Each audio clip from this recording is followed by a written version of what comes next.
Yesu yubahwe ibihe byose, Imana ihabwe icyubahiro. Shalom ahantu uri, shalom mu bugingo bwawe, shalom mu mutima wawe, shalom shalom, ndagushuhuje igihugu cyose uherereyemo, shalom. Karibu dusenge, zinduka usenge, byuka usenge. Njye wumva kuri mikoro ndi Mame Benezeri.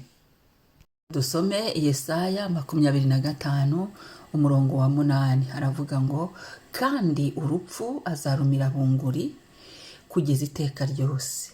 Uwiteka Imana izahanagura amarira ku maso yose, n'igitutsi batuka ubwoko bwayo azagikura ku isi hose. Uwiteka niwe bivuze, amen. Imana ishimwe kubwira ijambo. Umutwe w'amagambo waho uravuga ngo Imana ni umukiza w'abarengana. Iyo urebye muri gice cya Yesaya 25 umurongo wa mbere, umutwe waho uravuga ngo Imana ni umukiza w'abarengana. Bwira Yesu iki gitondo ngo undenganure. Ukaba uri umuntu wari uzindutse gusenga muri iki gitondo ariko ukabona wari urenganyijwe, ubwira Yesu ngo undenganure. Hari aho Satani aturenganya, hari abadayimoni baturenganya, hari aho abantu baturenganya, hari aho ibihe biturenganya, hari aho isi turenganya. Ariko muri ibyo byose hari Kristo uturenganura mu buryo bumwe n'ubundi. Muri byose mu makuba no mu byago akaturenganura. Umwami ahabwa icyubahiro. Ngo kandi urupfu azarumira bunguri. Hari imyuka yica, imyuka y'imfu, mu izina rya Yesu Kristo usenga ubwira Uwiteka ngo yimire bunguri. Nibyo koko abantu bazapfa bazataha, ariko hari igihe Satani aza kwiba abantu akabyijandikamo cyangwa se akabyivangamo igihe kitaragera, cyangwa se yanakubura udapfuye ugasanga ugendwaho n'umwuka w'urupfu wica ibyawe, ugasanga ikintu cyose ukoze kirapfa. Abafite bene ibyo bibazo mwisengere mwikuzeho urupfu, kuko yavuze ngo kandi urupfu azarumira bunguri. Yesu iki cyuka cy'urupfu, imbaraga z'umwuka wera w'Imana aratubohora akakidukiza. Umwuka wera w'Imana w'umuriro ukagitwika kikatuvaho mu buryo bumwe n'ubundi, cyangwa se mu buzima bwacu, muri domene z'ubuzima bwacu zitandukanye. Wa muntu wari ufite ugasanga uhora wirukankaho n'ibintu bishaka kukwica ariko ntupfe, Imana igatanga ingabo nyinshi ukabaho, cyangwa se ukabona ikongereye iminsi yo kubaho. Noneho kugira ngo ubeho nyine unezerewe n'iki, ugasanga ahubwo imyuka yo guhora y'imfu kuko yakubuze iraza guhora mu byawe, amahirwe yawe agapfa, ibyo byose ukabona bigenda bipfapfana. Iki ni igitondo kizero cyo kwisengera, kuko Imana yaje kumaraho iyo myuka. Izahanagura amarira ku maso yose. Dufite ijisho ry'iburyo n'iry'ibumoso, ijisho ryo mu mwuka n'ijisho ryo mu mubiri.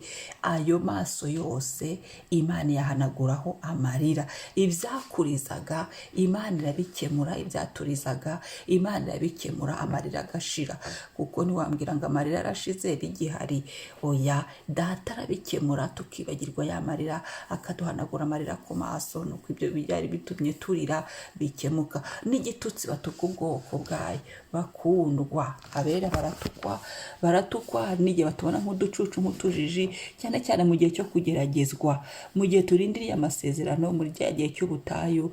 Ni ukuri ibitutsi biba byinshi, urubugo ruba rwinshi. Ariko icyo nkundira Imana, iyi mbaraga y'umunwa ikoresheje ibitutsi cyangwa se uruvugo, Imana nayo igiye idukura. Ngo n'igitutsi batuka ubwoko bwayo hazagikura mu isi hose. Ntabwo Imana yavuze ngo azagikura ku mazina yayo, ni mu isi hose.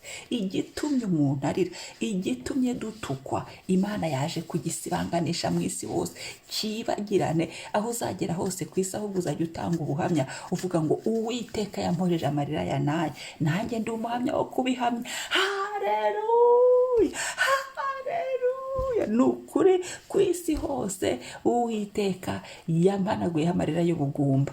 Ni ukuri aho nagera hose ku isi nababwira ngo Uwiteka yampanaguyeho amarira y'ubugumba. Ubu nanjye yampaye abana.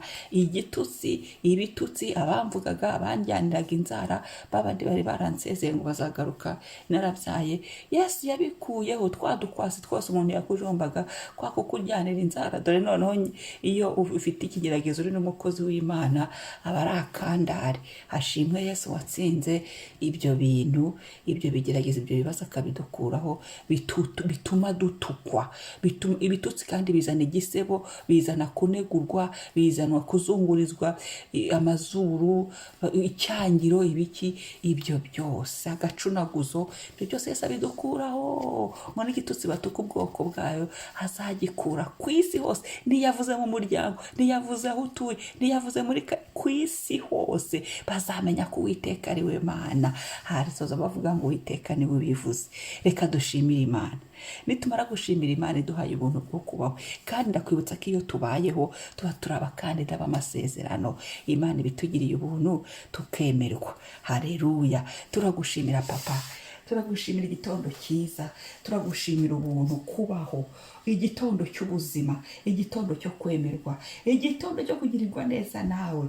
Turacyakiriye, turagushimiye. Utwemereye kuvuga mu isi y'ababaho, utwemereye guhagarara mu isi y'ababaho, utwemereye kubumbura iminwa yacu tugashima izina ryawe mu isi y'ababaho, utwemereye kugenda mu isi y'ababaho, utwemereye kubyuka ngo tujye gukora mu mirimo yacu ya buri munsi mu isi y'ababaho. N'ubuntu turabigushimiye. Akira icyubahiro, akira icyubahiro Mwami.